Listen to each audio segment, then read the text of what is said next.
The wind moved across the yellow prairie in waves, carrying with it the scent of dried grass and distant rain.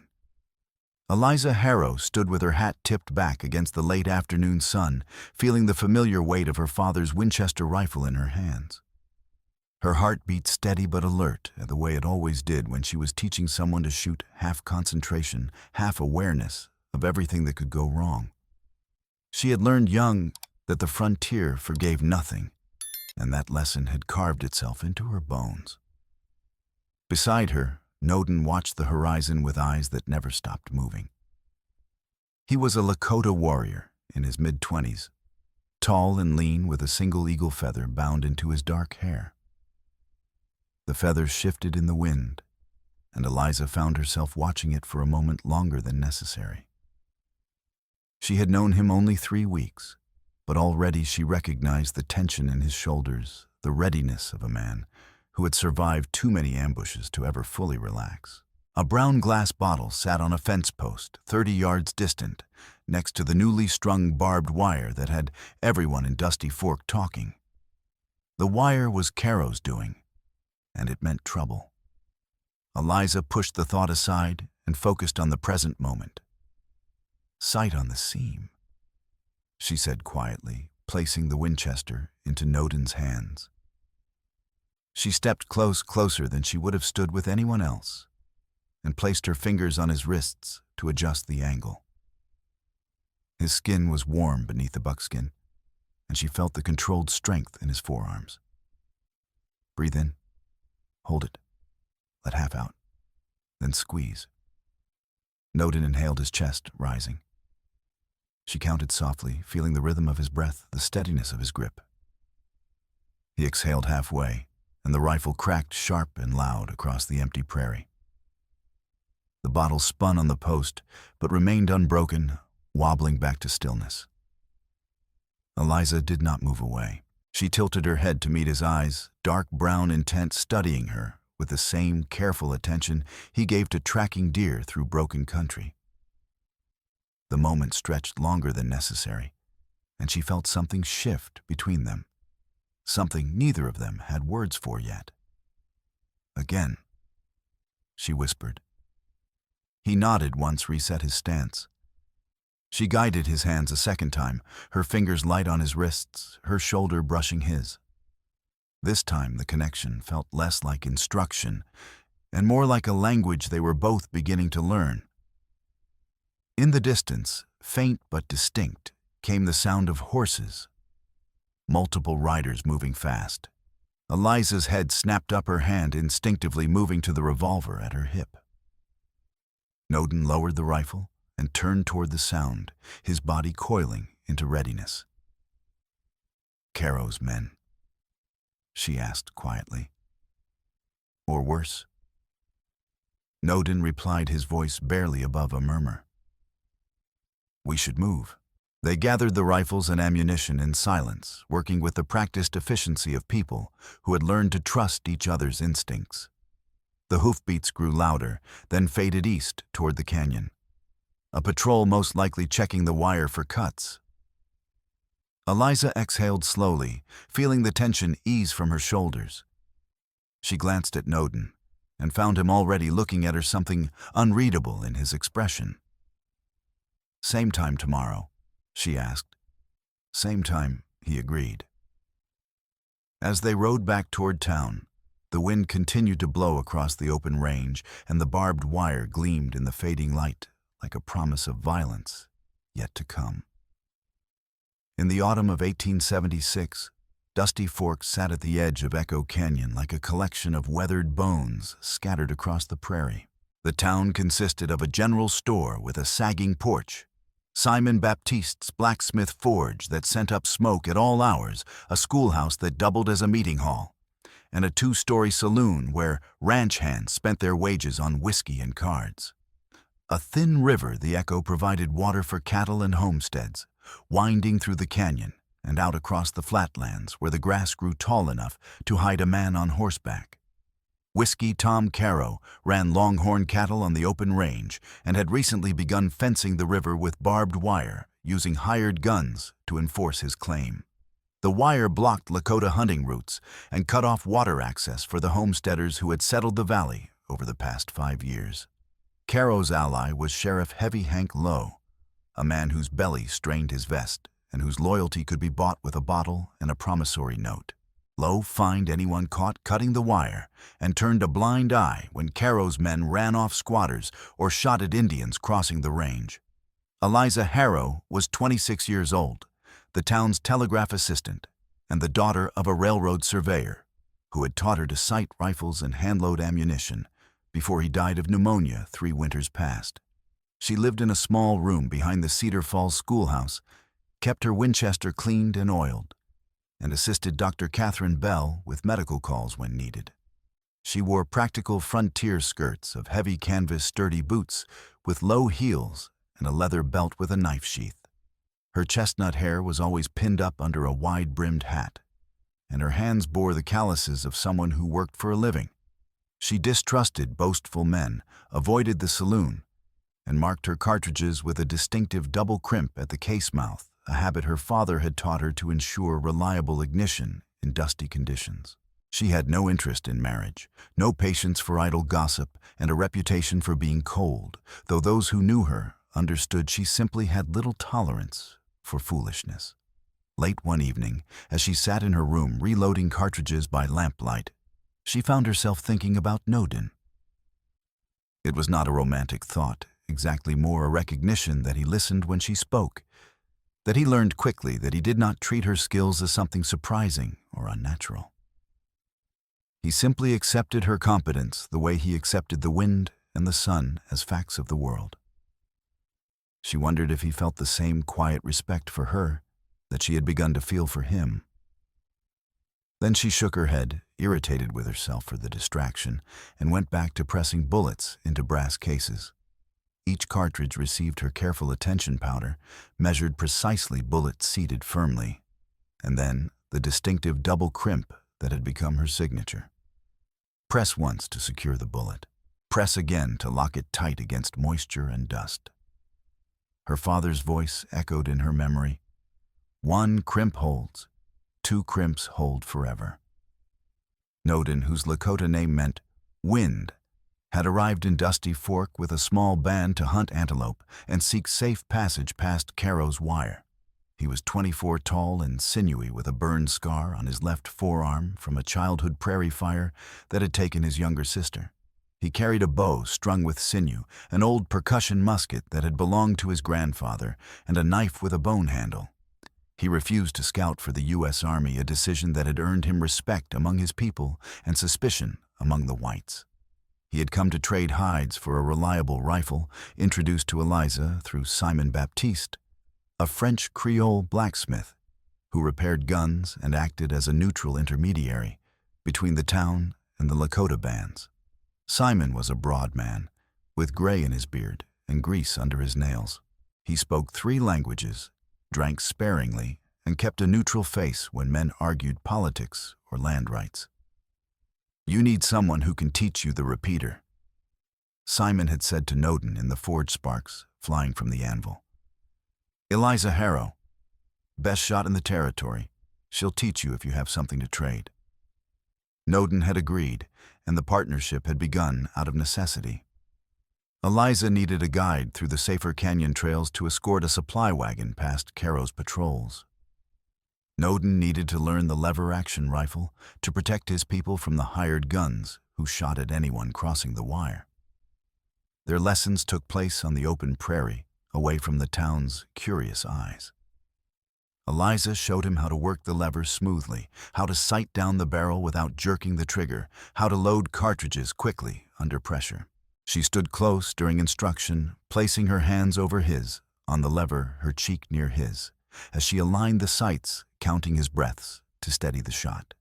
He in turn taught her mounted shooting adjustments, how to compensate for a horse's gait, how to read wind and mirage across open ground, how to move silently through sage without disturbing the rattlesnakes that nested in the shade.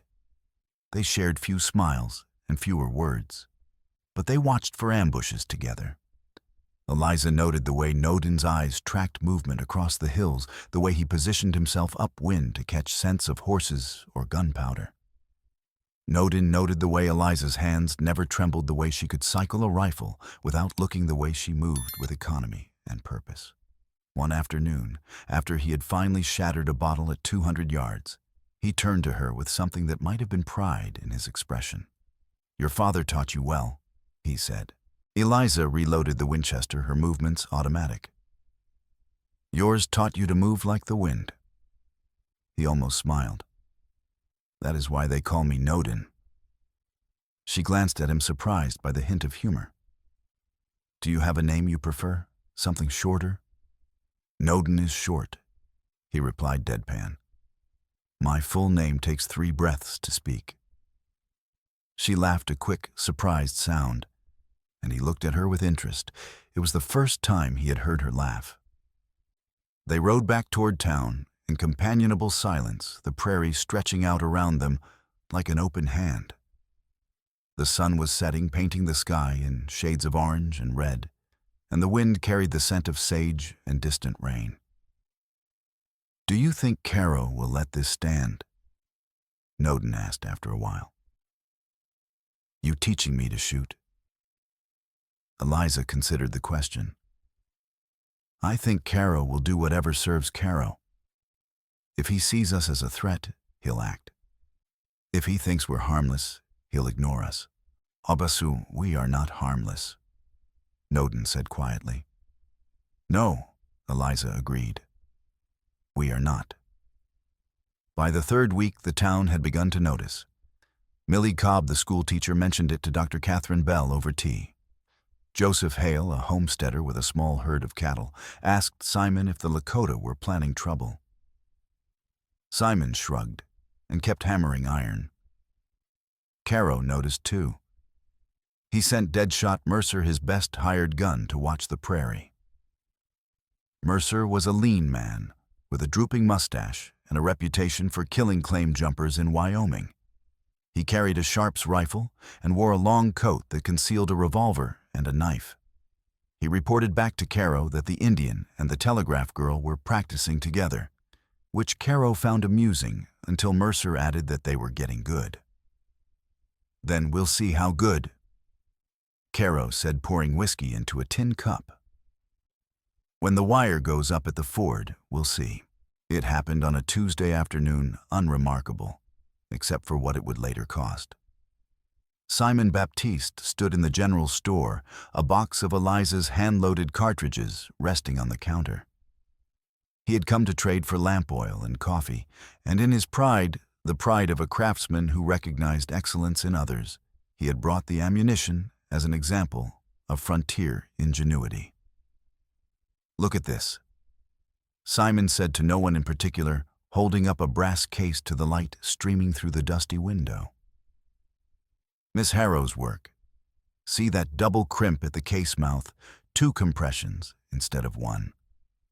Keeps the powder dry, even in a sandstorm, ensures reliable ignition every time. Her father taught her that old railroad surveyor trick. There is not another loader in 3 territories who crimps like this." Several men had gathered around the counter, drawn by Simon's enthusiasm.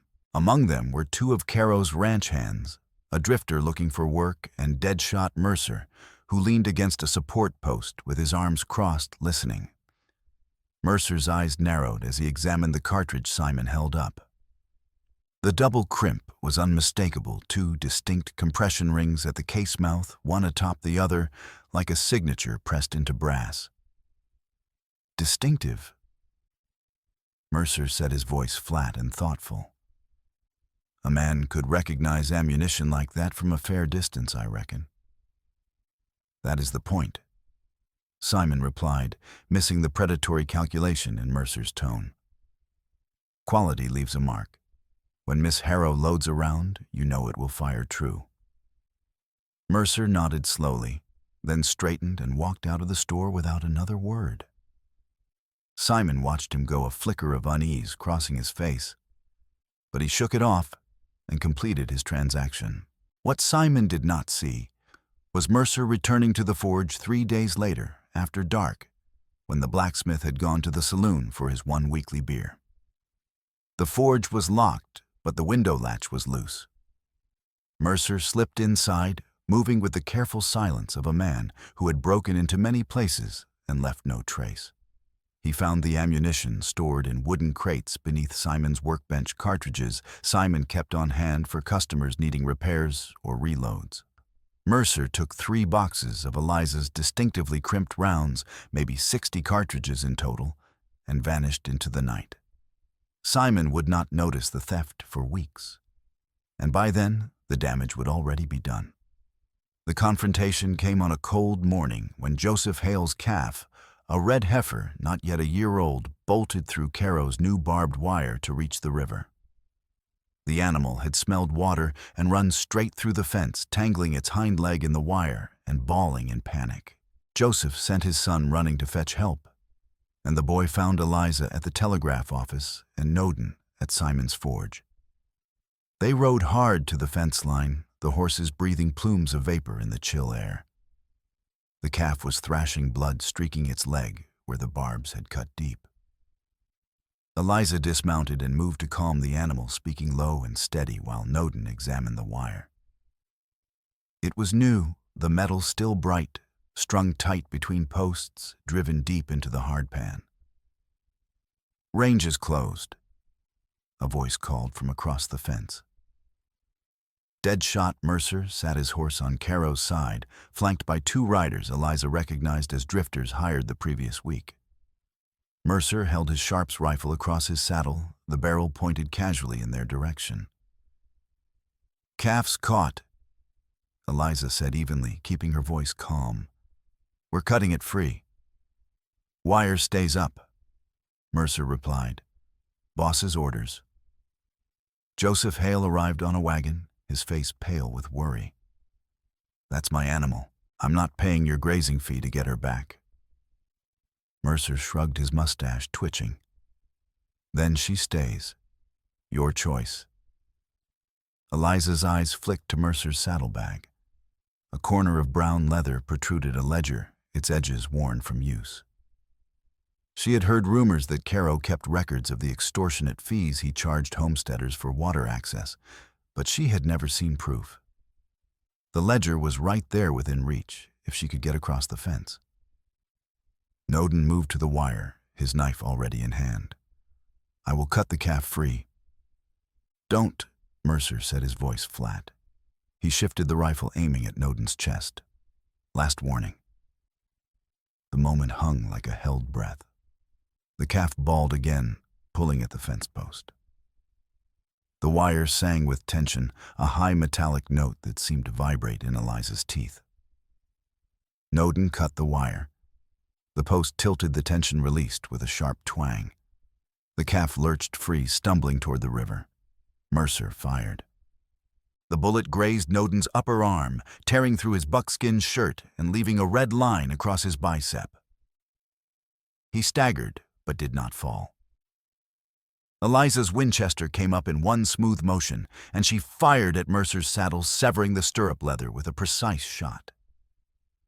Mercer toppled sideways, cursing, his rifle discharging into the dirt.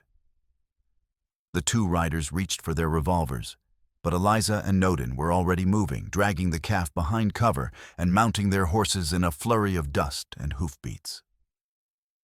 They rode hard for the canyon, Joseph following in the wagon, and the sound of shouting and gunfire fading behind them. Blood ran down Noden's arm, soaking into the reins. Eliza glanced at him, her jaw tight. "How bad?" she called over the thunder of hooves. "I can ride," he replied, his voice steady despite the pain. They did not stop until they reached the shelter of a rock overhang deep in the canyon, where the shadows were cool and the sound of pursuit had faded. Eliza slid from the saddle, her hands shaking with adrenaline, and moved immediately to examine Noden's arm. The wound was a deep graze, bleeding freely, but not life-threatening.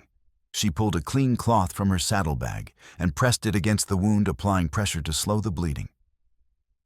"We need to get you to Dr. Bell," she said quietly. Noden looked at her, his dark eyes steady. "First, we need a plan. Caro will not let this go." "No," Eliza agreed. "He will not." That night, Dr. Catherine Bell stitched Noden's wound by lantern light in her small clinic behind the general store.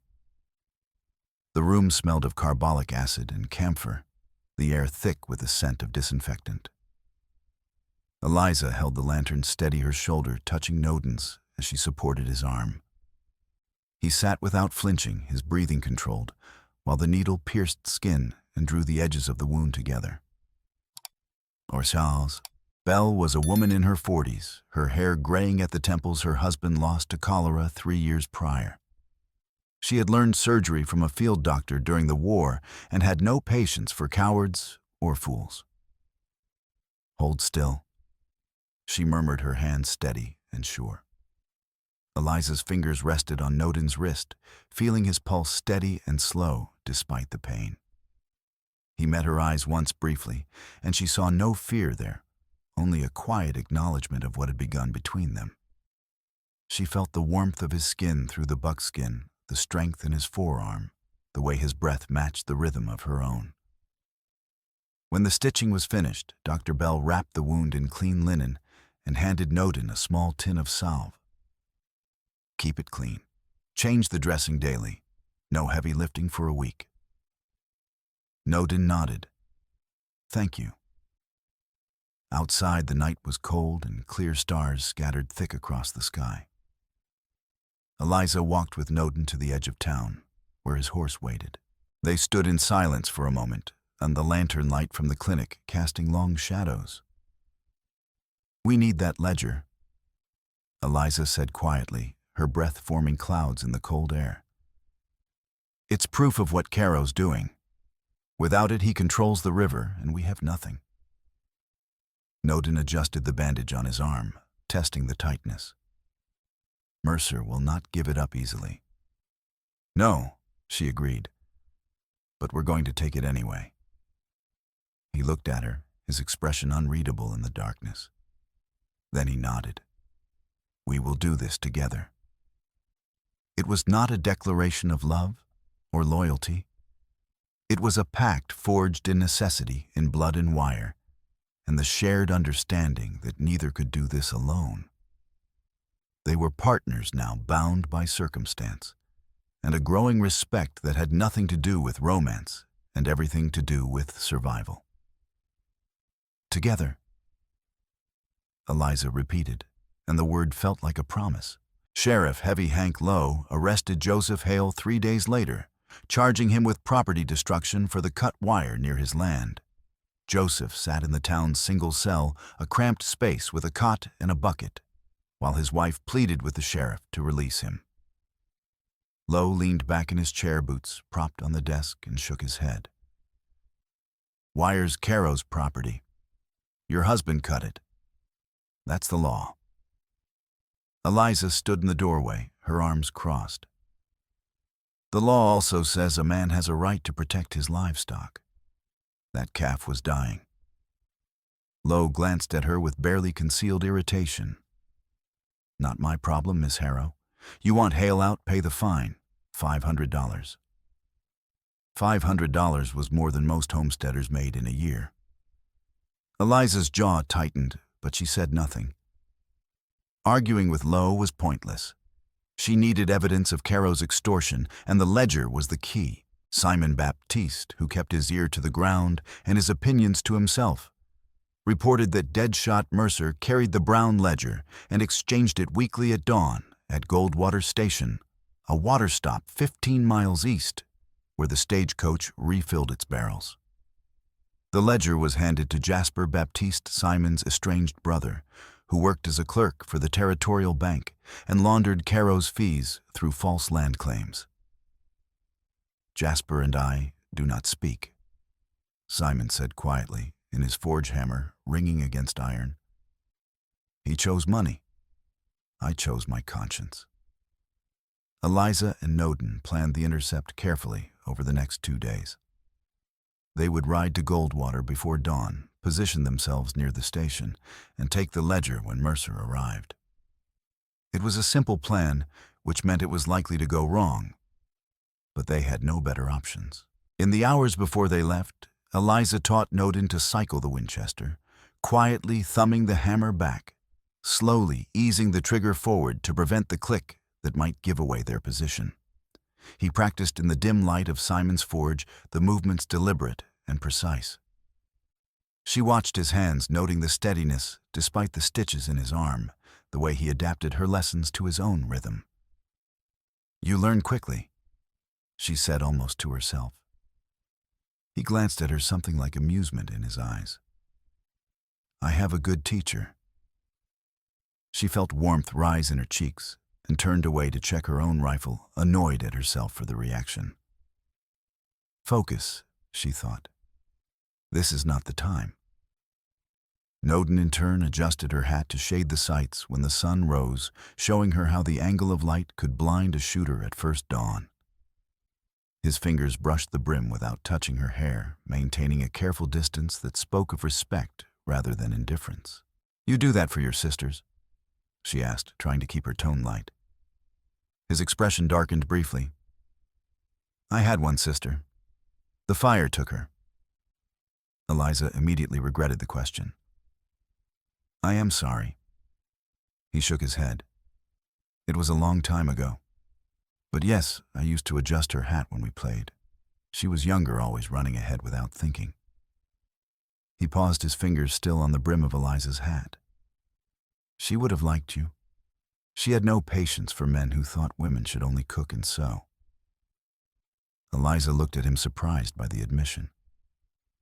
What was her name? Winona. It means firstborn daughter. She was 7 when the fire came. His voice was steady, but Eliza heard the old grief beneath it. "I tried to reach her, but the flames moved too fast. That is how I got this." He touched the burn scar on his forearm. "I carry it to remember that speed is not always enough. Sometimes you need preparation. Planning.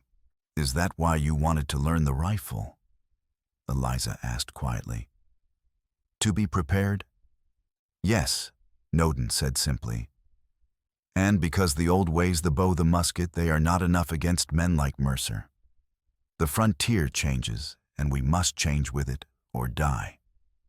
Eliza nodded slowly, understanding. "My father used to say the same thing. He taught me to shoot because he said a woman alone in this territory needed to be able to protect herself. He died before he could teach me everything, but he gave me enough." "He gave you more than enough," Noden said. "You honor his memory." They stood in silence for a moment, and the forge fire crackling, and Eliza felt the weight of shared loss between them, her father, his sister, the people and places they could never return to. "We should go," Noden said finally, "before the light comes." They rode through the night, their horses moving at a steady trot across the open range. The stars wheeled overhead, and the temperature dropped until frost formed on the saddle leather. They spoke little, conserving energy, but their movements were synchronized, checking cinches, adjusting rifle slings, scanning the horizon for movement. Goldwater Station appeared as a gray smudge against the pre-dawn sky, a low building with a water tower and a loading platform. A freight wagon stood on the siding, its canvas cover tied down, blocking their view of the platform entrance. Eliza and Noden dismounted and moved on foot, keeping low behind a stack of barrels. The air smelled of coal smoke and horse manure, and somewhere inside the station, a lantern flickered. Mercer arrived as the first light touched the eastern hills, riding a bay horse with a white blaze. He dismounted and pulled a satchel from his saddlebag, glancing around before walking toward the station door. Eliza tensed her hand on the Winchester. Noden shifted beside her, his breath visible in the cold air. They waited. A door opened. Jasper Baptiste stepped out, a thin man with spectacles and a clerk's ink-stained fingers. Mercer handed him the satchel. They exchanged a few words too quiet to hear, and then Mercer turned back toward his horse. Eliza moved first, stepping out from behind the barrels. "Hold it." Mercer's hand dropped to his revolver, But Noden was already there, throwing his weight into Mercer's side and sending him sprawling into the dirt. The satchel flew from Jasper's hands, and Eliza scooped it up. Another rider emerged from the freight wagon, and Noden struck him with a sharp blow from his rifle butt, dropping him instantly. Eliza opened the satchel, her heart pounding. Inside were deed receipts, water rights claims, territorial survey maps, but not the ledger. "Blast it," she swore. Wrong bag. Mercer lunged from the ground, grappling with Noden. They rolled across the platform, fists and elbows, until Noden pinned him against a post. Eliza heard the whistle of the approaching stagecoach, saw riders emerging from the station's side door, rifles in hand. "Move," she shouted. They ran for the horses' bullets, kicking up dust at their heels. Steam hissed from the train couplings as the stagecoach slowed, and they vaulted into their saddles and rode hard for the cover of the hills. Behind them, Mercer shouted orders, and the pursuit began. They rode through a maze of draws and gullies, the horses lathered and blowing, until they reached the shelter of a rock overhang. Eliza slid from the saddle, her hands shaking with adrenaline, and checked the satchel again. Deeds and receipts, nothing more. The ledger was still with Caro, or hidden somewhere they had not yet found. Noden leaned against the rock, breathing hard blood seeping through the bandage on his arm where the stitches had torn. Eliza knelt beside him, her hands gentle as she examined the wound. "We failed," she said quietly, frustration heavy in her voice. "We tried," he replied, his breath steadying. "That is not the same." She met his eyes, saw the determination there, and felt something shift inside her, a recognition that failure was not the end, only another step in a longer fight. She pressed a clean cloth against the wound, her fingers steady, and he did not flinch.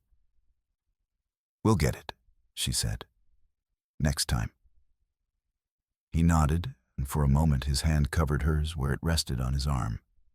The contact was brief, but she felt the warmth of it long after he pulled away. "We should rest," he said. "Then we plan again." The days that followed saw Caro tighten his grip on the river. He wired the only ford at Echo Canyon, posting a sign that read, "Water access, $5 per head per month." Homesteaders who could not pay cut the wire at night, but Caro's men chased them off with gunfire. One boy was trampled when his horse stumbled in the dark, and the doctor could do nothing but set the broken leg and pray it healed straight. The town simmered with anger, but Sheriff Lowe did nothing, and fear kept most people quiet. Eliza spent her days at the telegraph office transcribing messages and listening to the gossip that flowed through the wires. At night, she met with Noden and Simon to plan their next move.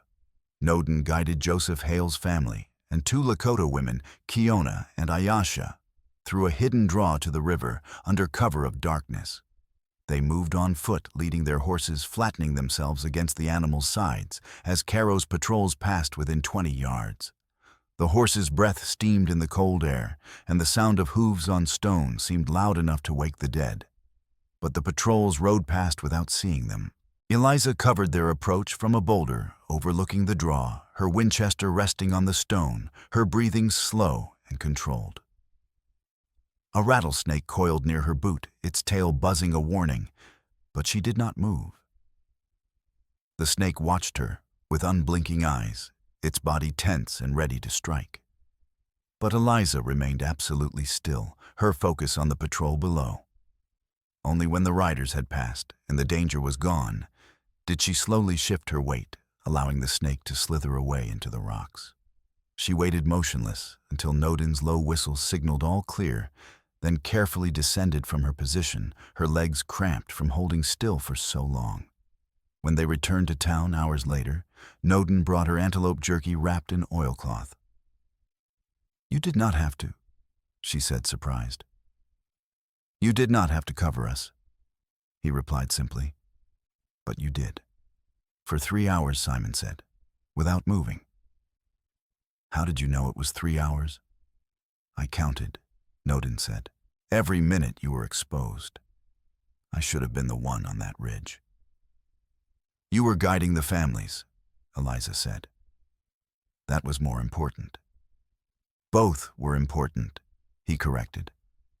But you took the greater risk, so now you eat. He pressed the jerky into her hands, and their fingers brushed briefly. She took the jerky, feeling the rough texture of the oilcloth, and something unspoken passed between them, a recognition that they were building something beyond partnership, though neither was ready to name it yet. Later that week, Eliza hand-loaded cartridges in her small room, pressing powder and bullets into brass cases with a hand press her father had left her. She crimped each case twice a signature mark that ensured reliable ignition in dusty conditions. Noden sat across from her, learning to clear jams and adjust sights, his movements careful and precise. "Why 2 crimps?" he asked, watching her work. "My father's method," she explained, not looking up. "The second crimp locks the bullet tighter. Keeps out dust, ensures the powder ignites clean. It is more work, but it matters." He used to say, 1 crimp holds, 2 crimps hold forever. "You miss him," Noden said quietly. It was not a question. Eliza paused, the hand press suspended mid-stroke. "Every day. He taught me everything I know. When he died, I thought I would lose all of it, the shooting, the metalwork, the way he saw the world. But I did not. I kept it." She looked up, meeting Noden's eyes. "Sometimes keeping what someone taught you is the only way to keep them alive." "He would be proud," Noden said. She looked up, met his eyes, and saw only sincerity there. "Thank you." They worked in comfortable silence for a while, the only sounds the creak of the hand press and the occasional clink of brass on brass. Outside, the wind rattled the window frame, carrying with it the smell of coming snow. "What will you do?" Noden asked eventually. "When this is over, when Caro is gone and the river is open." Eliza considered the question, her hands still moving through the familiar motions of loading. "I do not know. Stay here probably. Continue working the telegraph. There is always need for someone who can handle a rifle and load ammunition." She glanced at him. "What about you?" "Return to my people," Noden said. "Teach them what you have taught me. Help them survive in a world that is changing faster than we can understand." He paused. "But I will remember this place, and the people who fought beside me." It was the closest either of them had come to acknowledging that their partnership would not last forever, that the frontier was a temporary meeting place for lives moving in different directions. The knowledge sat heavy between them, but neither looked away from it. "Then we make it count," Eliza said finally. "While we are together, we make it count." "Yes," Noden agreed. "We make it count." School teacher Millie Cobb, a sharp-eyed woman with a talent for overhearing useful conversations, reported that Caro's bookkeeper, a nervous man named Pavel, wanted to defect. Pavel had been skimming from the ledger and feared Caro would discover the theft. He had hidden a duplicate ledger page as insurance and was willing to trade it for safe passage to Cedar Falls. "He is frightened," Millie said quietly, meeting Eliza in the schoolhouse after hours. "He knows what they do to traders." Eliza arranged a meeting at Bluebird Crossing, a dry stream bed 5 miles north of town, where smugglers once cached goods. Noden and Simon rode out at dusk, the sky streaked with red and orange, the air cooling rapidly. Pavel was supposed to meet them alone, but when they arrived, Deadshot Mercer was already there, his Sharps rifle leveled at Pavel's back. Pavel, a thin man in a clerk's coat and wire-rimmed spectacles, stood frozen, his hands raised in surrender. "That Indian did it," Mercer shouted, pulling the trigger.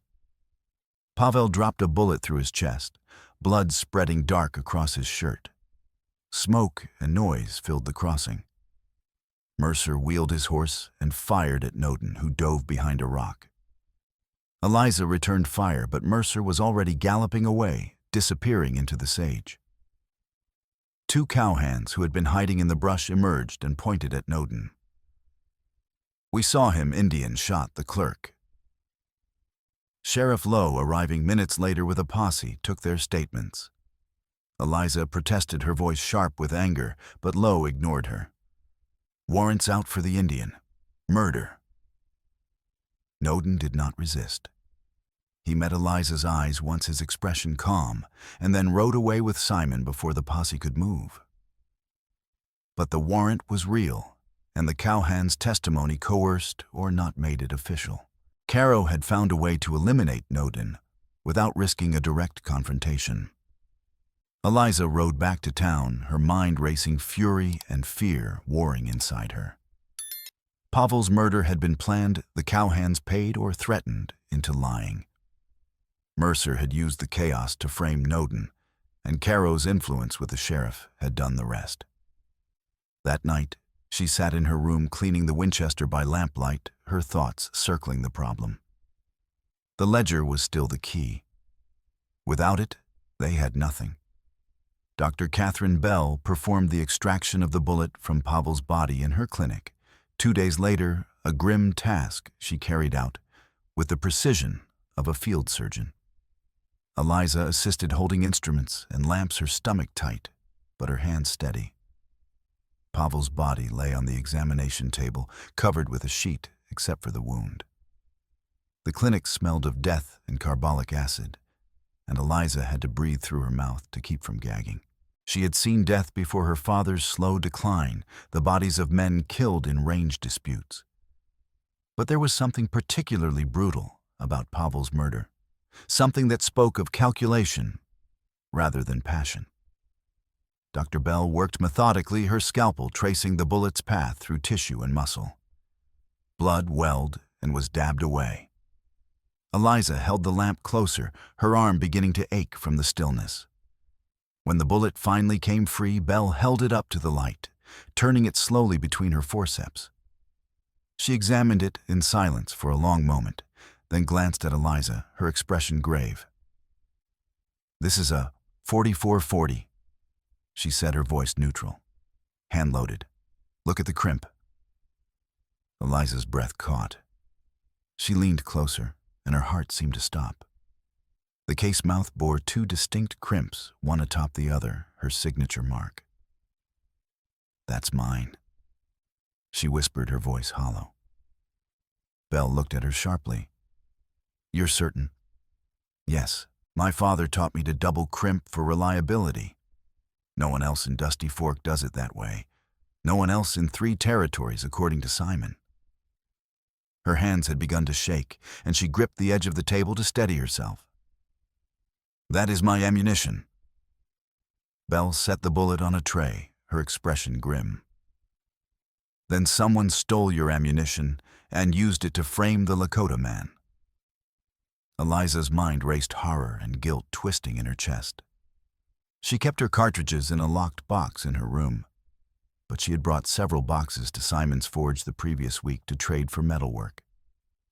She remembered Simon showing them to Caro's men in the general store, boasting about her skill. "Look here, even her cartridges are one of a kind, that double crimp only in Cedar Falls." Mercer had been there. He had seen the ammunition, heard Simon's words. He must have stolen 3 boxes when the forge was unattended, waiting for the right moment to use them. But then another thought struck her. Simon had been the one to brag. Had he known what would happen, had he been part of it? "Where is Simon now?" Eliza asked, her voice tight. "At the forge, I imagine," Bell replied, watching her carefully. "Eliza, what are you thinking?" "I need to know if Simon was involved," Eliza said, standing abruptly. "If he knew Mercer would take the ammunition." She found Simon at his forge an hour later, working late into the night. He looked up as she entered, hammer pausing mid-swing. "Eliza, what brings you—" "Did you know?" She interrupted, her voice cold. "When you showed Caro's men my ammunition, did you know Mercer would steal it?" Simon set the hammer down carefully, his face going pale. What are you talking about? The bullet that killed Pavel. It has my double crimp. Mercer stole my ammunition and used it to frame Noden. You were the one who showed it to him. Were you part of it? Simon's expression shifted from confusion to horror. By all that is holy, no. Eliza, I did not know. I was proud, too proud of your work. I wanted them to see that a woman could craft ammunition better than any man in the territory. I never thought. He trailed off, his hands shaking. I would never betray you. Or Noden. Eliza studied his face, searching for deception. She saw only genuine shock and guilt. Simon's hands trembled as he gripped the edge of the anvil, his knuckles white. He looked suddenly older, the weight of his mistake carved into the lines of his face. Then you made a mistake, she said quietly.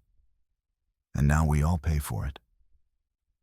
Simon nodded slowly, his shoulders sagging. What can I do to make this right?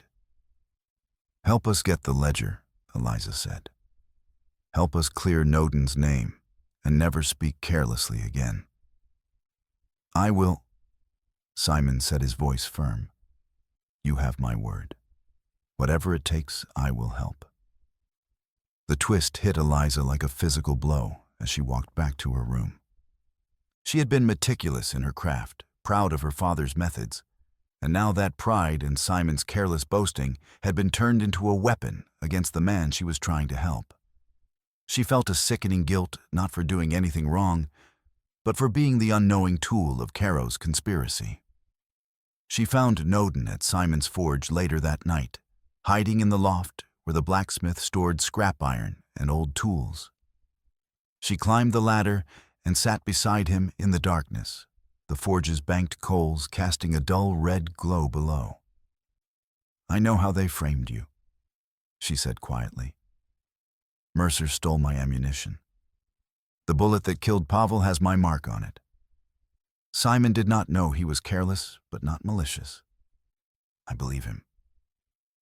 Noden listened without interrupting, his face shadowed. When she finished, he was silent for a long moment.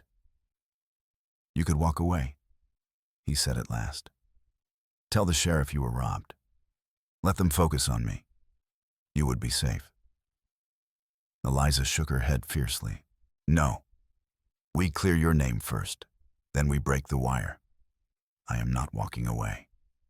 Her voice broke slightly on the last words, and she looked away, angry at herself for the display of emotion. He looked at her, and something passed between them, an unspoken understanding that this fight had become personal for both of them, not because of romance or grand ideals, but because walking away now would mean surrender to men like Caro and Mercer. Men who use law and violence to take what was not theirs. She reached out and placed her palm on his chest, feeling his heartbeat steady and strong beneath the buckskin. We do this together. He covered her hand with his, a brief touch, then released it. His fingers were warm, calloused from bow and knife. Together. No words of love. No promises beyond the fight ahead. Just a pact forged in shared danger and the knowledge that they were stronger as partners than as individuals. They sat in silence for a while, the darkness around them absolute, except for the faint glow from below. Outside, the wind howled, rattling the forge's shutters.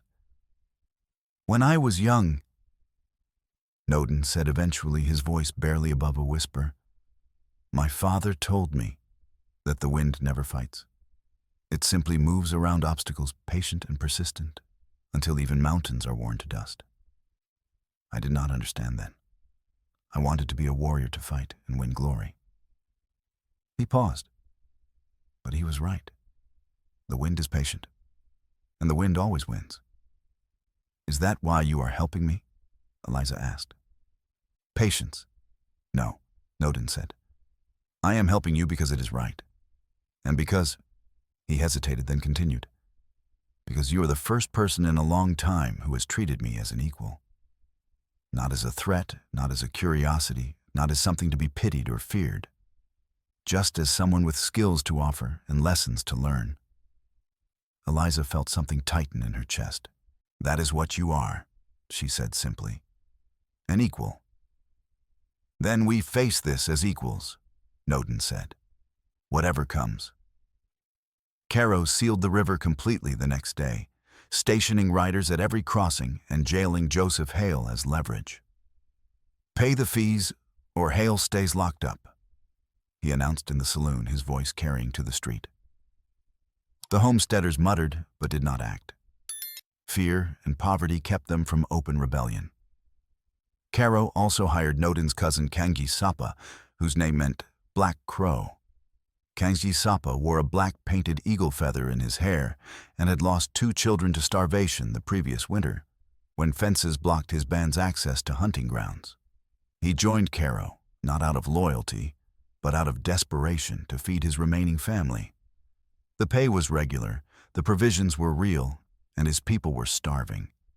Kangi Sapa confronted Noden in the sagebrush. 2 days later, his rifle slung across his back, his face hard with resolve. "You fight for a white woman." Kangi Sapa said, his voice bitter. "I fight for the next meal for my family." Noden stood his ground, his hand resting on his knife. "You fight for the man who starved your children." "I fight to keep the rest alive." Kangi Sapa replied, his hand moving to his own blade. "Do not make me choose between you and them." They circled each other, weapons half drawn, the tension vibrating between them like a struck string. But neither struck. Kangi Sapa lowered his knife first. "Next time, cousin, I will not hesitate." Noden nodded slowly. "Nor will I." They parted without blood, but the warning was clear. The fight had become not just about land or water, but about survival in a world where every choice carried a terrible cost. Meanwhile, Caro telegraphed a forged deed to the territorial judge in Cedar Falls, claiming legal control of the river under an old Spanish land grant. The judge, a cautious man named Amos Bridger, was inclined to accept the deed at face value unless someone provided evidence to the contrary. Eliza realized they had one chance to deliver Pavel's duplicate ledger page and the bullet to Judge Bridger before Caro's rider arrived with the forged deed, or Noden's warrant would become a death sentence. The journey to Cedar Falls was 70 miles of hard riding through open country, and Caro's men would be watching every trail. Eliza and Noden set out at dawn, riding hard, their horses' hooves pounding the dry earth. Simon provided supplies and a fresh horse, his guilt driving him to help in every way he could. The first hour passed without incident, the land opening up before them in waves of yellow grass and distant mesas. But as the sun climbed higher, Eliza spotted dust on the trail behind them, riders at least 3 moving fast. "We have company," she said, glancing back. Noden followed her gaze and nodded grimly. "Caro's men. They will try to stop us before we reach the stagecoach road."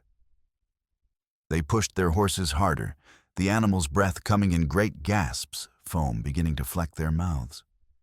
The riders behind gained steadily, and Eliza knew their mounts were fresher, probably switched out at Caro's ranch specifically for pursuit. The stagecoach road appeared ahead, a rutted track that wound through a narrow pass between 2 rock formations. It was the only route through this section of country, and as they approached, Eliza saw riders blocking the path. Mercer and 2 men sat their horses across the road, rifles ready. "Go around," Noden shouted, veering left toward a dry wash. But the wash was lined with thorny mesquite that tore at their clothing and slowed the horses. Behind them, the pursuit closed to within rifle range, and shots began to crack through the air, bullets whining past like angry hornets. Eliza reined in behind a cluster of boulders, Noden sliding from his saddle beside her. They returned fire, the Winchester and Noden's rifle barking in rapid succession. One of Mercer's men toppled from his saddle, clutching his shoulder. The other retreated, seeking cover. But Mercer held his position, his Sharps rifle steady. He fired once precisely, and Eliza heard the sickening crack of a wheel hub splintering on one of Mercer's own men's wagons that had been positioned as a barrier. The wheel collapsed, and the wagon tilted, creating an opening. "Now!" Eliza shouted.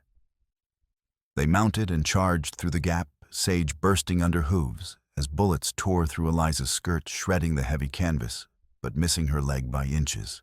Noden pulled alongside her, his hand reaching out, and she gripped his forearm as he helped steady her in the saddle. They burst through the pass and onto open ground, the horses nearly spent. Behind them, Mercer and his men gave chase, but the gap had widened. For the moment, they were ahead. But the day was far from over. The storm came without warning, as it often did on the plains. A sudden darkness on the western horizon, clouds boiling up like smoke from an invisible fire. Lightning forked down, striking a dead tree 2 miles distant, and within minutes, the grass was burning. Prairie fire. The flames raced across the dry landscape, driven by wind that seemed determined to consume everything in its path. Smoke billowed up in thick black columns, and the roar of the fire was like the sound of 1,000 screaming horses. Eliza and Noden reined in their exhausted mounts, staring at the wall of flame advancing toward them. Behind them, Mercer and his men had stopped as well, their pursuit forgotten in the face of the greater danger. "We cannot outrun it," Noden said, his voice tight. "The horses are finished." "Then we burn a line," Eliza said, remembering stories her father had told of firefighting techniques used by railroad crews. "Create a safe zone." Noden nodded, already dismounting. "It is an old method. My people use it. But we must be fast." They worked with desperate speed, using blankets to beat out a circle of grass around a shallow depression in the ground. Noden took a burning branch from a patch of grass already caught by wind-blown embers, and set a backfire, carefully controlling the burn to create a zone where the main fire would have nothing to consume. The heat was brutal, singeing hair and clothing. Smoke filled their lungs, making every breath agony. Eliza's eyes streamed with tears, and she could barely see Noden working beside her, his figure a dark shadow in the gray-brown haze. The main fire roared closer, a living wall of flame 20 feet high. Eliza stumbled, her lungs seizing, and she felt herself falling. Strong hands caught her Noden, pulling her into the burned circle, wrapping a wet blanket around them both as the fire reached their position. The world became heat and smoke and the deafening roar of combustion. Eliza pressed her face against Noden's chest, feeling his heart hammering against her cheek, his arms tight around her. The horses, tethered at the center of the circle, screamed and pulled at their reins, eyes rolling white with terror. But Noden had chosen the spot well the backfire held. And then, as suddenly as it had come, the fire passed. The main wall of flame moved on, chasing the wind across the prairie, leaving behind a blackened landscape smoking with embers. Noden released Eliza slowly, both of them coughing, their faces, suited clothing singed. He examined her carefully, checking for burns, and she did the same for him. They were alive.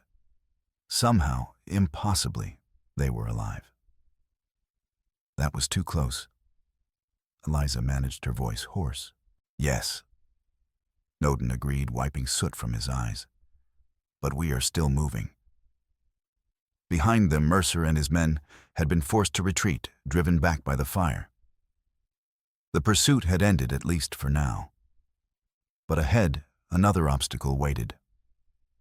They reached Skull Canyon by late afternoon, the horses moving at a slow walk, every step an effort. The canyon was narrow, its walls rising sheer on both sides, and at its entrance stood a telegraph pole, the wire strung across the pass like a silver thread.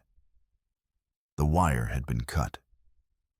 Eliza dismounted and examined the severed ends dangling from the pole. The cut was fresh, probably made within the last few hours. Caro's men trying to prevent her from sending a message ahead to Judge Bridger. "Can you fix it?" Noden asked, standing guard with his rifle ready. Yes, Eliza said, already pulling tools from her saddlebag. But I need to climb the pole. She had spliced telegraph wire before working with her father on railroad lines, but never under these conditions, exhausted, burned with hostile riders somewhere behind them and the light beginning to fade. Noden positioned himself at the canyon mouth, his rifle trained on the trail they had just traveled. I will watch, he said simply. Eliza began to climb, her fingers raw and bleeding from the rough wood splinters driving into her palms. The pole swayed with every movement, and her muscles screamed in protest. But she forced herself upward, foot by foot. She reached the wire and began working, stripping the insulation from the severed ends, with her knife twisting the copper strands together with practiced precision. Her hands shook from fatigue, and twice she dropped her pliers, catching them by their lanyard before they could fall. A bullet struck the pole a foot from her hand, splintering the wood.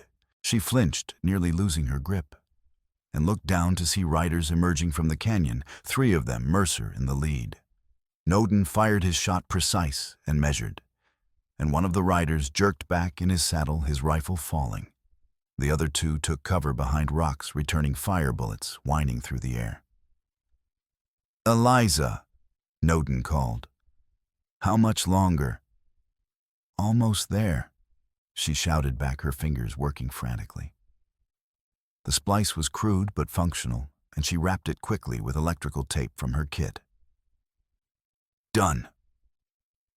She slid down the pole, hitting the ground hard enough to jar her teeth, and ran for her horse. Noden fired twice more, forcing Mercer and his remaining man to stay down, then mounted and followed. They rode into the canyon, and Eliza sent her message from the next station, her fingers flying over the telegraph key. Caro forged deed. Evidence following. E. Harrow. The reply came back within minutes. Received. Bridger. They had bought themselves time, but not much. For anyone tracing their route on a map, Dusty Fork lay a hard day's ride west of Cedar Falls. The quickest line cut across 35 miles of open sage and low breaks, then angled northeast along the dry creek beds to avoid marshy bottoms. They would ford the Shallot River at Oxbow Crossing knee-deep in fair weather, chest-deep after rain, then take the Telegraph Road the last 12 miles into town. It was a route riders knew by windmill stumps, cottonwood stands, and a split boulder shaped like a buffalo head. Landmarks that kept the living from getting lost among the dead flats. They arrived in Cedar Falls late, the horses blown and stumbling foam flecking their mouths. Judge Bridger had already granted Caro a preliminary stay, based on the forged deed, but the bullet and the ledger page shifted his view. He examined the double-crimped bullet under a magnifying glass, compared it to the ledger's handwriting, and leaned back in his chair. For the record, he added, setting the bullet beside the ledger, this is 19th century inference, not modern ballistics. But taken together, the distinctive double crimp on Miss Harrow's hand-loaded cartridges, the matching rounds recovered from Deadshot Mercer's saddlebag, Dr. Bell's sworn statement on the wound channel, and this ledger page tying the payments to hired guns, we have a coherent chain of evidence. Circumstantial, yes, but consistent and strong. This is serious, he said heavily, turning the bullet over in his fingers. The ballistic evidence is compelling, and if this ledger page is genuine, it demonstrates a pattern of extortion and fraud. But I need the full ledger to overturn the stay. Bring it to me within 1 day, or the stay holds, and the river belongs to Caro by law. Eliza and Noden left the courthouse in silence, the weight of the deadline pressing down on them. 1 day to find the ledger, take it from Mercer, and return to Cedar Falls. It was nearly impossible.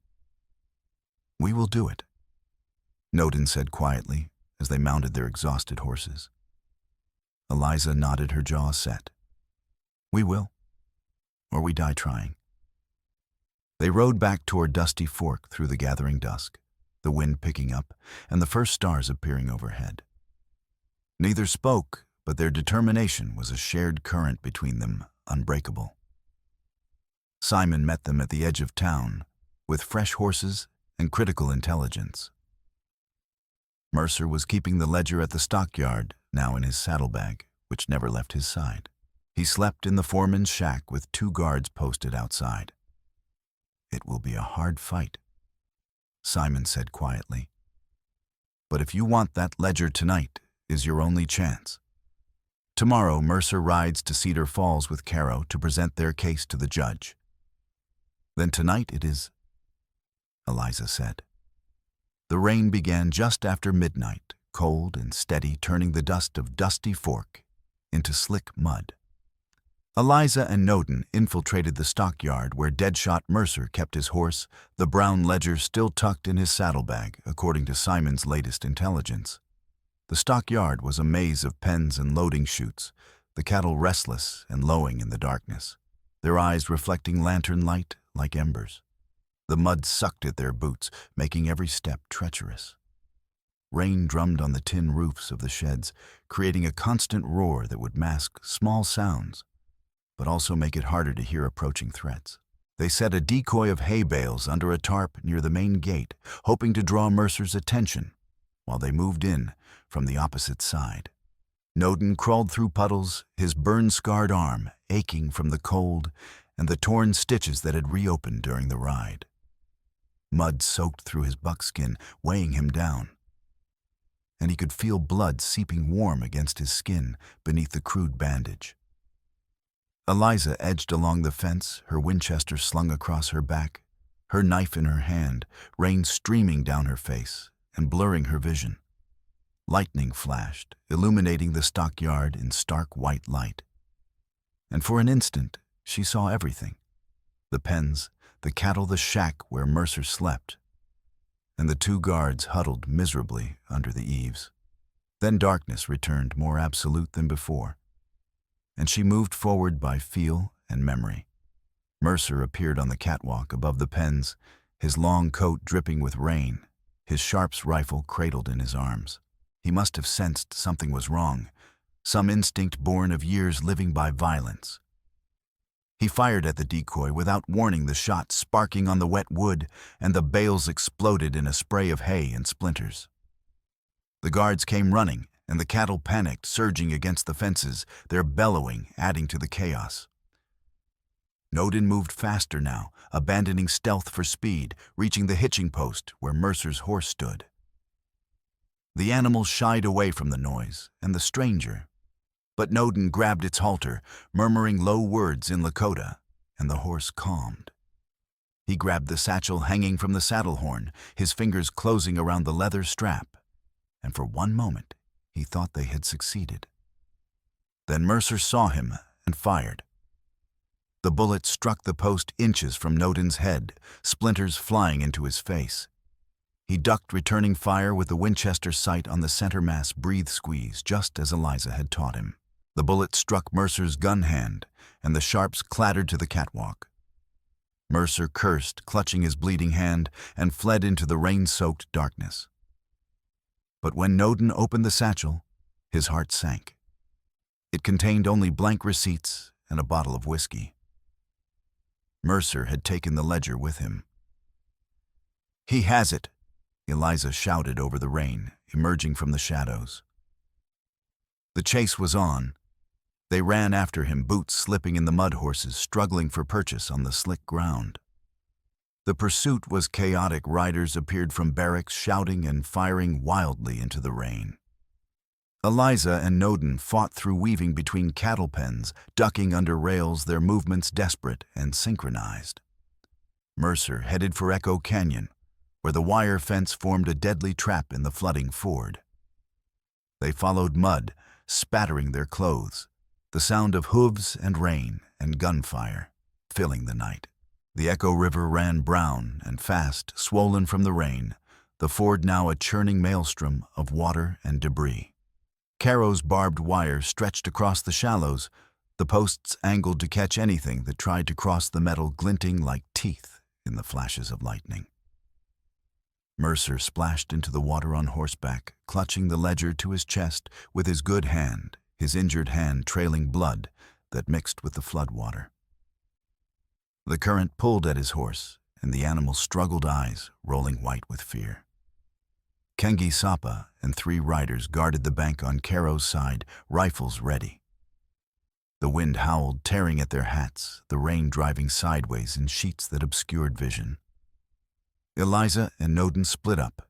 He rode down the bank to cross on foot. She took the ridge above to provide covering fire. The water was waist-deep and freezing, the current pulling at Nodin's legs with relentless force. He waded forward, the river roaring in his ears, the wire glinting just beneath the surface, waiting to snare him. Kengi Sapa saw Eliza on the ridge and moved to intercept her, his face set with grim determination. She dismounted and took cover behind a fence post, with an old bottle target still perched on top, her Winchester ready. "Your fight is with Caro, not with me." Eliza called, her voice steady despite the pounding rain and the fear hammering in her chest. "My fight is with hunger." Kengi Sapa replied, his knife drawn, moving closer through the downpour. "Caro pays, you do not." "He'll make your people pay too," Eliza said, raising her voice over the storm. "For the water, for the land, for everything. He starves us all. You know this. You have already lost children to his wire." Kengi Sapa hesitated, his knife still raised. Rain ran down his face, mixing with something that might have been tears. He looked at Eliza, then at Nodin, struggling in the water below, and then at Mercer, crossing on horseback, the ledger clutched tight. He thought of his lost children, of the barbed wire that had blocked the hunting trails, of the empty promises of men like Caro, who used desperation as a weapon. But before he could respond, one of Caro's men appeared behind Eliza, emerging from the rocks, his revolver raised. Eliza heard the click of the hammer being drawn back and spun. But she was too slow, too exposed. The man fired, and she felt a sudden burning pain across her ribs as the bullet grazed her side. She stumbled, losing her grip on the Winchester. The man advanced, his gun aimed at her head, now his finger tightening on the trigger. Kengi Sapa moved. He threw himself between them, his knife flashing in the lightning. The blade caught the gunman in the arm, and the shot went wide. The 2 men grappled, rolling across the muddy slope, and Eliza scrambled for her rifle, her side screaming with pain. She found the Winchester and brought it up just as the gunman threw Kengi Sapa off and raised his revolver again. Eliza fired once precisely, and the man dropped. Kengi Sapa struggled to his feet, blood running from a cut on his forehead. Where he had struck a rock, his breathing labored. He looked at Eliza for a long moment, then turned and moved to the wire. With a single powerful stroke of his knife, he cut a strand, the metal singing as it parted, preventing it from catching Nodin's legs and dragging him under. "Go!" Kengi Sapa shouted to Nodin over the roar of the river. "Finish it." Mercer on the far bank steadied his horse and aimed his revolver at Nodin's surfacing head with cold precision. Nodin was vulnerable, his hands full, keeping himself above water, no weapon to defend himself. Eliza, blood soaking through her shirt from the graze, raised her Winchester and fired at the bottle on the post beside her, shattering it with a crack that echoed across the canyon. The sound distracted Mercer for an instant, and he turned toward the ridge, trying to locate the source of the shot. That instant was all Nodin needed. Kengi Sapa moved fast, deflecting Mercer's rifle barrel with his forearm. The shot went wide, splashing into the water. Mercer wheeled, bringing the gun around again. But Nodin was already there, surging from the water, his hands closing on Mercer's coat. They grappled on the bank, mud and blood mixing, 2 men fighting for their lives and for something larger, the ledger that represented justice or continued oppression, depending on who held it. Then they fell back into the current together. The water dragged them toward the wire, the barbs tearing at skin and clothing. Nodin fought to keep his head above water, to maintain his grip on the ledger as Mercer clawed at his face. Blood streamed from cuts on both men, mixing with the brown floodwater. The current was relentless, pulling them toward the deadly wire. Nodin felt a barb catch his leg, tearing through his pants and into flesh. Pain lanced through him, but he kicked free, ignoring the burning agony. Mercer's hand found his throat squeezing, pushing him under. Water filled Nodin's mouth and nose. His lungs screamed for air. The world began to narrow to a gray tunnel, his grip on the ledger weakening. Then he remembered Winona, his sister running ahead of him into the fire, his failure to save her. The burn on his arm that he carried as a reminder that speed was not always enough. But sometimes it was. With a final desperate effort, Nodin wrenched the ledger from Mercer's grip, holding it above the water with one hand while kicking free with his legs. He broke the surface, gasping, his vision clearing. Mercer, unbalanced and weakened by blood loss from his injured hand, was swept into the wire. He screamed once, a raw sound of terror and pain that cut through even the storm's roar, then went under. The current and the barbs held him fast, and he did not resurface. Nodin staggered to the bank, soaked and bleeding from a dozen cuts, the ledger clutched in one hand and Mercer's revolver in the other. He looked up at the ridge and saw Eliza standing there, rain streaming down her face, her Winchester raised to cover him, blood staining her shirt dark. Their eyes met across the distance, and something passed between them. Relief, recognition, and a shared understanding that they had survived another impossible moment together. Whiskey Tom Caro and Sheriff Heavy Hank Lowe arrived with reinforcements moments later, drawn by the sound of sustained gunfire. Caro rode a large gray horse, his coat buttoned to the throat, his face dark with rage. He dismounted and grabbed Eliza's arm as she descended from the ridge, yanking her toward him with bruising force. "You'll hang for killing my man." He snarled, his breath hot with whiskey. Eliza gasped in pain as his grip closed on her injured side, but she did not cry out. Kangi Sapa stepped between them, his blade lowered, but his stance resolute. Blood seeped from a wound in his side, where a stray bullet from one of Caro's panicking men had struck him, darkening his shirt, but he did not waver. Caro raised his carbine, pressing the barrel against Kangi Sapa's chest. "Move, Indian, or join your friend in the river." "Let her go," Kangi Sapa said quietly. Caro's finger tightened on the trigger. Nodin, soaked and limping, climbed the ridge from the far bank, moving slowly but deliberately, despite the pain. He held up a crimped bullet he had found in Mercer's saddlebag during their struggle. One of Eliza's marked rounds, proof that Mercer had stolen the ammunition and used it to frame him. He shouted over the roar of the river, his voice carrying clear. "Your killer used her mark. Here is the proof." He tossed the bullet and the ledger onto a midstream rock that jutted above the water. The evidence visible to everyone: riders, sheriff, townsfolk who had followed the commotion from Dusty Fork, drawn by the sounds of violence.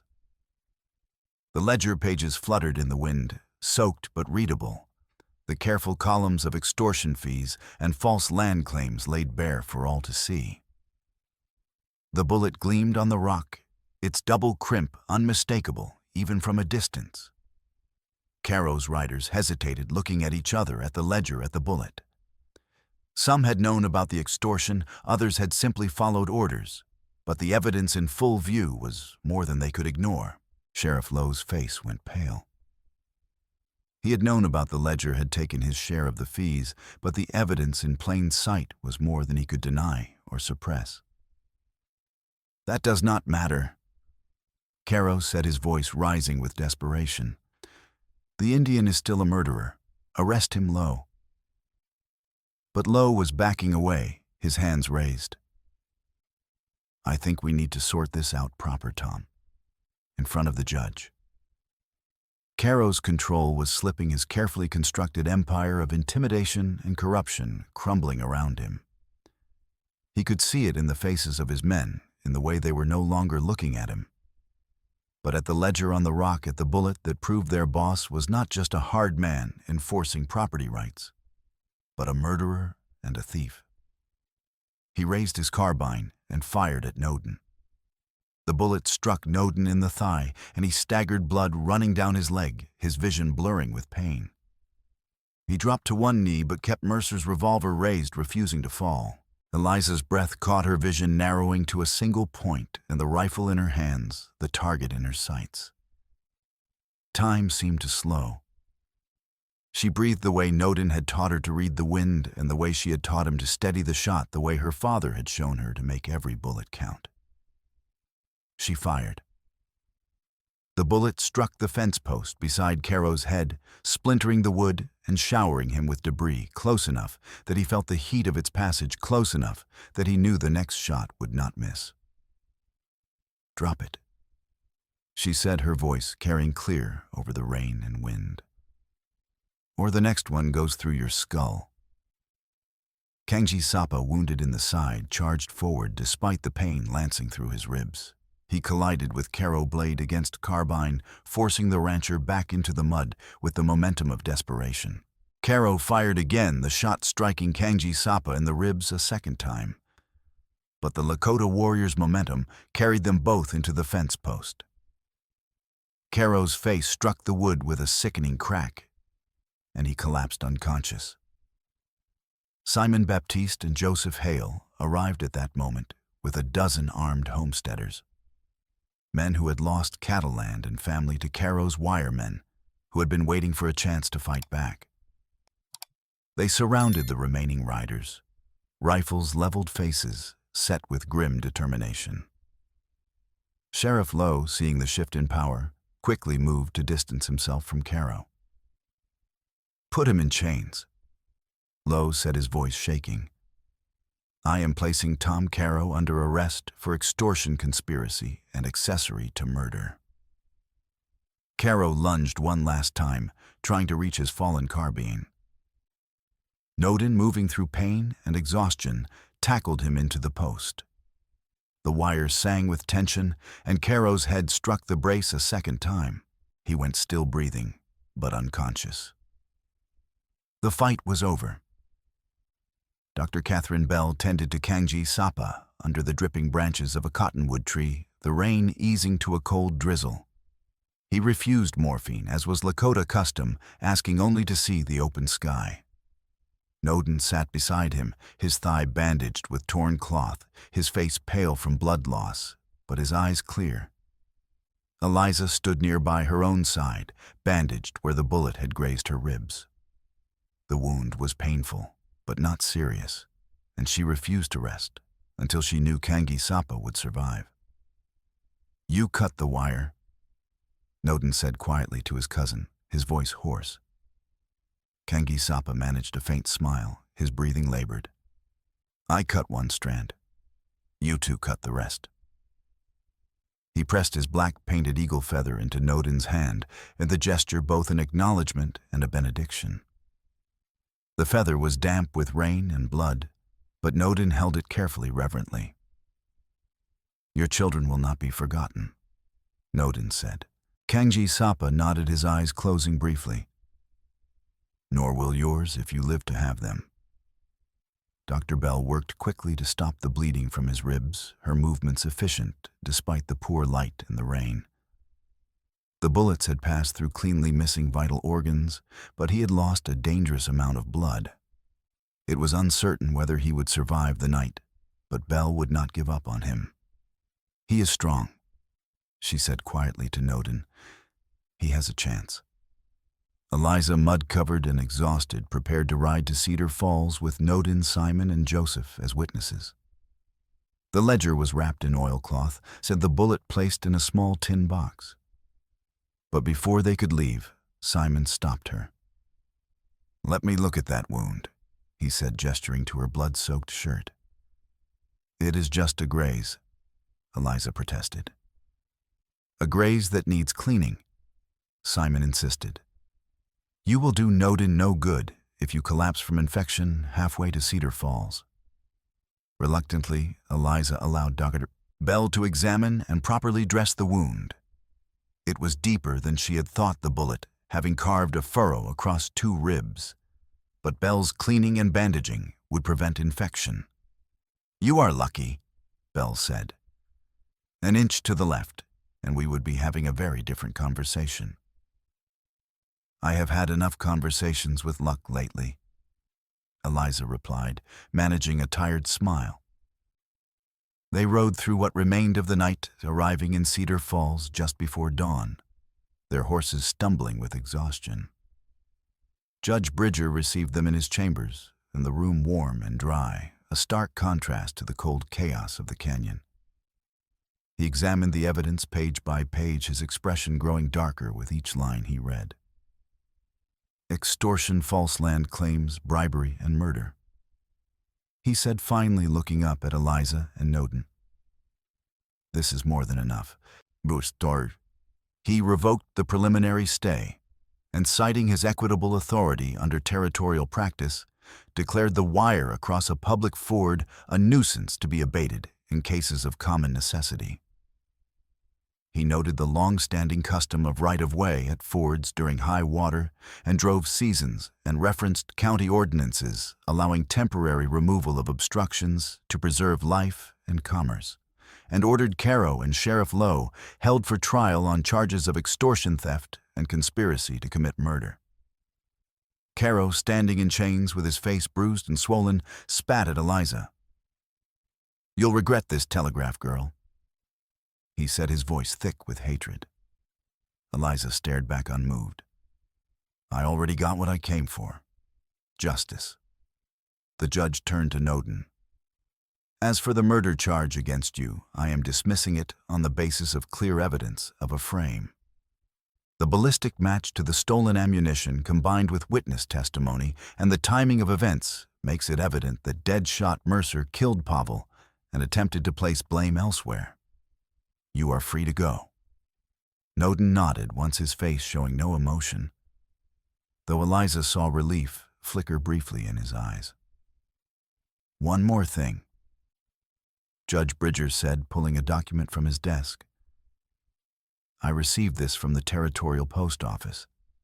It was found in a dead letter bin in Cheyenne, mailed by Pavel before his death." He handed the document to Eliza. It was a notarized affidavit naming Caro and Mercer in the extortion scheme, along with detailed testimony about Jasper Baptiste Simon's estranged brother in Goldwater for laundering the fees through false land claims at the Territorial Bank. The affidavit detailed dates, amounts, and methods, providing a complete picture of the conspiracy that reached far beyond Dusty Fork. But there was more. The final paragraph revealed that Jasper and Simon were not just estranged colleagues, but blood brothers separated by a bitter inheritance dispute 20 years prior. Jasper had believed Simon stole their father's forge and tools, driving him into banking and bitterness. "Jasper will be arrested," Judge Bridger said, "along with anyone else named in this document. The corruption ends here." The town of Dusty Fork removed the barbed wire from the ford the following day. Lakota families and homesteaders watered their stock side by side, no guards, no fees, the tension easing slowly as people recognized their shared need for the river. Millie Cobb, the schoolteacher, quietly began teaching Lakota and settler children together in the evenings, counting, reading, straightening fence staples for reuse. It was a small gesture, but it represented a tentative reconciliation, a recognition that survival in a harsh land required cooperation, not division. Kangji Sapa survived his recovery slow but steady. Dr. Bell visited him daily, changing bandages and monitoring for infection. When he was strong enough to travel, he returned to his band with provisions purchased from the sale of salvaged wire. Noden visited him before he left, bringing antelope meat and a new rifle Simon had repaired. "You have a good woman," Kangi Sapa said, nodding toward where Eliza was helping load supplies onto a wagon. Noden glanced at her, then back at his cousin. "She is a good partner." "That is what I said," Kangi Sapa replied with a knowing smile. "Take care of her, and let her take care of you." They did not speak much more, But the black feather Kangi Sapa had given him remained tied to Nodin's saddle, a reminder of the cost of the fight and the fragile bonds that had been forged in blood and rain. Weeks later, at a hearing in Cedar Falls, dead shot, Mercer's body was recovered from downstream in the willows by a group of children playing near the riverbank. His revolver was still holstered, loaded with cartridges, bearing Eliza's distinctive double crimp. The ballistic match to Pavel's wound was confirmed by visual inspection and testimony from Dr. Bell. "The river is a public right of necessity," Judge Bridger announced in his ruling. "No single man may claim it under false pretense or through fabricated documentation. The wire will remain removed and a ford gate will be installed to allow controlled access for all." It was a practical victory, not an idyllic one. The land remained harsh, the winters cold, the summers brutal. But the wire was gone from the ford, and the people, Lakota and homesteaders alike, found ways to share the water. Simon Baptiste testified against his brother Jasper, providing additional evidence of the money laundering scheme. It was a painful decision. But Simon knew that silence would only perpetuate the corruption that had nearly destroyed Dusty Fork. "We were brothers once," Simon said quietly to Eliza after the testimony. "But he chose greed, and I chose to live with my conscience. I hope someday he makes a different choice." Eliza and Nodin rode the prairie at sunset one evening, several weeks after the trial. 3 horses trailing behind them, a saddlebag full of hand-loaded cartridges. Their bond showed in the small habits they had developed. She passed the rifle wordlessly. He adjusted her grip without being asked. Their breathing synchronized without conscious thought. In the distance, a new legal fence rose, this one with a proper ford gate installed per the judge's order. The land was not free, but it was fairer. Survival required vigilance, cooperation, and the willingness to fight for what was right, even when the cost was high. They rode to the place where they had first practiced together, where Nodin had learned to sight the Winchester, and Eliza had learned to trust someone other than herself. A brown glass bottle sat on a fence post, the last one from her father's old collection. She stepped close to Nodin, placing her hands over his on the rifle, guiding the barrel to align with the target. Their shoulders touched, and she felt the warmth of him, the solid presence that had become as familiar as her own breathing. "Sight on the seam," she said quietly, her voice steady. He breathed in, held let half out. The rifle cracked and the bottle's shattered glass, spinning in the golden light like stars falling to earth. Nodin lowered the rifle and turned to face her. For a moment they simply looked at each other, and then slowly he unpinned the black eagle feather from his hair, the one Kangi Sapa had given him, and carefully fastened it to her hat. "For courage," he said quietly. "And for partnership."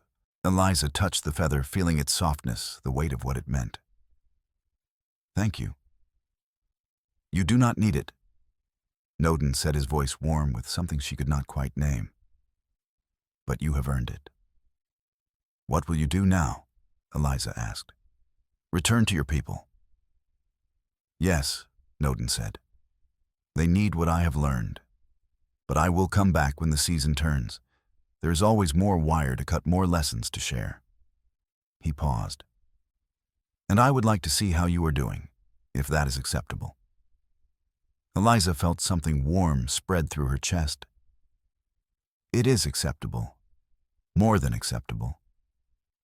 They stood in silence for a moment, the wind moving around them, carrying the scent of sage and rain.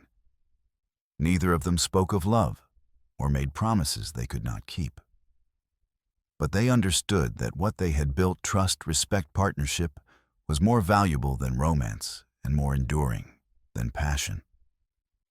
"The wind moves on," Nodin said eventually, "but it always returns." "Then I will be here when it does," Eliza replied. Their lessons, precision amid pressure, trust, forged through survival, respect, built on shared hardship, had made them into partners. Over time, those lessons would make them legends, stories told around fires, and passed down through generations. The telegraph girl who could shoot like a marksman, and the Lakota warrior who learned the repeater from a woman. The two who broke the wire and freed the river. But for now, they were simply two people who had survived something terrible together and knew that the fight was not over. It would never truly be over. The frontier was changing, and with that change came new struggles, new injustices, new wire to cut.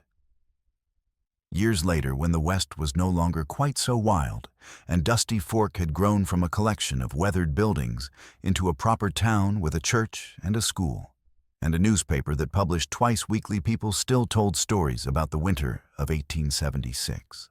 They told of the partnership between a telegraph girl and a Lakota warrior, of how they had fought Whiskey Tom Caro and his hired guns and freed the Echo River from barbed wire and greed. They told of the double-crimped bullet that nearly destroyed them, and the flood that almost took Nodin's life. They told of Kangji Sapa's choice, and Simon's guilt, and Dr. Bell's steady hands that saved lives when violence threatened to consume everything. The details shifted with each telling, as details always do. But the core remained true, that in a harsh land where survival was never guaranteed and justice was a luxury few could afford, two people had chosen to stand together. Not out of love, though there was affection between them. Not out of idealism, though they believed in what was right. But out of the simple recognition that they were stronger together than apart, and that some fights were worth having, even when the odds were impossible. Eliza Harrow continued working the telegraph in Dusty Fork, loading ammunition in her spare hours and teaching marksmanship to anyone willing to learn man-woman Lakota or settler. She never married, though she had offers. She remained a fixture of the town, known for her competence and her unwillingness to suffer fools. Nodin returned each spring, bringing news from his people and learning new techniques from Eliza. They hunted together, rode together, and when trouble came, as it always did on the frontier, they fought together. Their partnership became legendary, spoken of with respect by those who knew them, and with skepticism by those who did not. Some said they were lovers. Some said they were just friends. Neither ever clarified, because it was no one's business but their own, and besides, the labels people wanted to use did not quite fit what they had built. The wind continued to blow across the yellow prairie, stirring dust and carrying the scent of sage and distant rain. Yes, the land remained hard, the winters cold, the summers brutal. But the Echo River ran free.